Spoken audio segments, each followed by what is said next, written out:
धारा 370 हटने के बाद पहली बार जम्मू कश्मीर विधानसभा चुनाव होने जा रहे हैं और ऐसे में जम्मू कश्मीर में किसका पलड़ा भारी नजर आ रहा है, क्योंकि जम्मू कश्मीर चुनाव को लेकर इस वक्त की सबसे बड़ी खबर सामने आ रही है। जम्मू कश्मीर में चुनाव पर इलेक्शन कमीशन का यह बड़ा बयान, जम्मू कश्मीर में प्रक्रिया जो है चुनाव की पूरी कर ली गई है और कभी भी यहां पर तारीखों का ऐलान हो सकता है। तो जम्मू कश्मीर में आज चुनाव, तो किसका पलड़ा भारी नजर आ रहा है? तो गृह मंत्री अमित शाह जी का मिशन कश्मीर दौरा शुरू हो चुका है और इस बार यह माना जा रहा है कि किसका पलड़ा भारी होगा, क्योंकि काफी कुछ हलचल हुई है। धारा 370 खत्म हुई है, इसके बाद ये पहला चुनाव होने जा रहा है और इसके बाद क्या कुछ आंकड़ा बनेगा, किसके पक्ष में जाएगा, क्या एक गुफकार गठबंधन एक बार फिर से बनेगा जम्मू कश्मीर में, क्योंकि डीडीसी चुनाव में यहां पर काफी कुछ हलचल देखने को मिली थी। तो नए कश्मीर के नए वोटर्स पर किसकी नजर है और किसके पक्ष में वो वोट कर सकते हैं, इस पर सबसे महत्वपूर्ण आंकड़े जम्मू कश्मीर में अब सीटें भी बढ़ा दी गई हैं, जिसमें यहां पर जम्मू कश्मीर को लेकर किस कार के आंकड़े बन सकते हैं, क्या कुछ आंकड़ा बनेगा, क्या एक बार फिर से महागठबंधन बनने जा रहा है,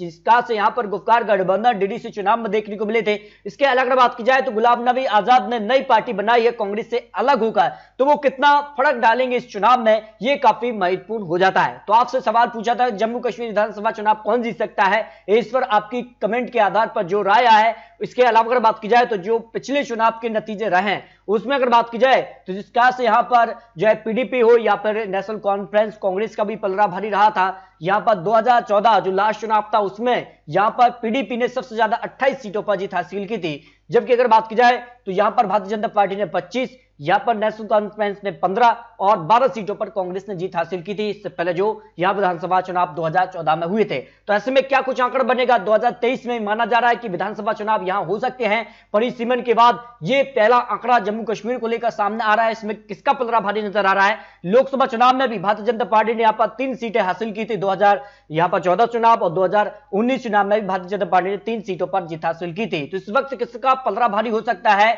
डीडीसी चुनाव में भी बीजेपी को बड़ी जीत मिली थी, जहां बीजेपी ने यहां पर 70 से ज्यादा सीटों पर जीत हासिल की, जबकि गुपकार गठबंधन को यहां पर 97 सीटें मिली थी, यहां पर कांग्रेस ने 22 सीटों पर जीत हासिल की थी। तो इस तरह से अगर बात की जाए तो डीडीसी चुनाव में बीजेपी का पलड़ा भारी रहा था और अब जो है पॉलिटिकल मैप में 90 सीटें कर दी गई हैं। यहां जम्मू कश्मीर परिसीमन के बाद यहां पर 7 सीटें बढ़ा दी गई हैं। तो शुरुआत करते हैं जम्मू की 11 सीटों में से, जहां बीजेपी को सबसे ज्यादा 6 सीटें मिल सकती हैं, कांग्रेस को 1 सीट, पीडीपी को भी 1 सीट और 1 सीट यहां पर गुलाम नबी आजाद ने नई पार्टी बनाई है डेमोक्रेटिक आजाद पार्टी, उसको 1 सीट मिल सकती है। इसके अलावा बात की जाए डोडा की 2 सीटों में से 1 सीट बीजेपी और 1 सीट पीडीपी के पक्ष में जा सकती है और पुलवामा की 4 सीटों में से बीजेपी 3 सीट, 1 सीट पर पीडीपी को जीत की संभावना दिखाई दे रही है। अगर बात की जाए बाड़ग्राम की 5 सीटों में से बीजेपी को 4 सीट, 1 सीट पीडीपी के पक्ष में जाने की संभावना हो सकती है। बांदीपुरी की 3 सीटों में से बीजेपी 2 सीट और 1 सीट पीडीपी के पक्ष में जा सकती है, जो अनुमान जम्मू कश्मीर की 90 सीटों के लिए लगाया जा रहा है। कुपवाड़ा की 5 सीटों में से भी बीजेपी को यहां पर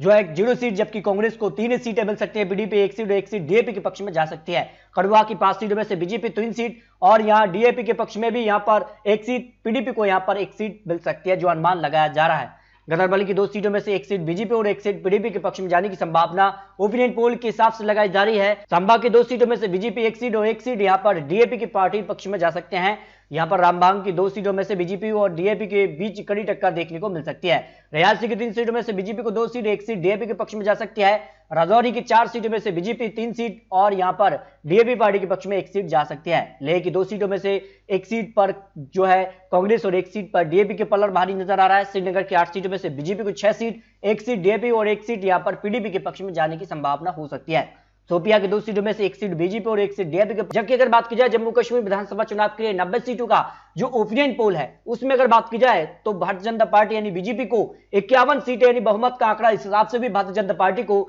धारा 370 के बाद यह पहला चुनाव होगा और यहां पर भारतीय जनता पार्टी जम्मू कश्मीर में पूर्ण बहुमत की सरकार बनाती नजर आ रही है। कांग्रेस 6 सीट, पीडीपी को यहां पर करीब 19 सीट और 11 सीटें यहां पर डीएपी पार्टी के पक्ष में जा सकती हैं, जो कि गुलाम नबी आजाद की पार्टी है, जो कांग्रेस से अलग होकर अब चुनावी मैदान में है। तो यह माना जा रहा है कि क्या यहां एक बार फिर से गुपकार गठबंधन बनेगा, जिसमें कौन कौन पार्टी यहां शामिल होंगी, ये काफी महत्वपूर्ण हो जाता है। तो इस तरह से अगर बात की जाए जम्मू कश्मीर को लेकर जो पहला ओपिनियन पोल सामने आ रहा है, उस हिसाब से भारतीय जनता पार्टी को पूर्ण बहुमत की सरकार जम्मू कश्मीर में बन सकती है, जो अनुमान यहां पर लगाया जा रहा है। फिर भी आपको बता दें, चुनावी आंकड़े, चुनावी अनुमान है। आने वाले वक्त में किस प्रकार के यहां गठबंधन होते हैं, किस प्रकार के चुनावी वादे, किस प्रकार के ऐलान होते हैं, यह काफी महत्वपूर्ण हो जाता है।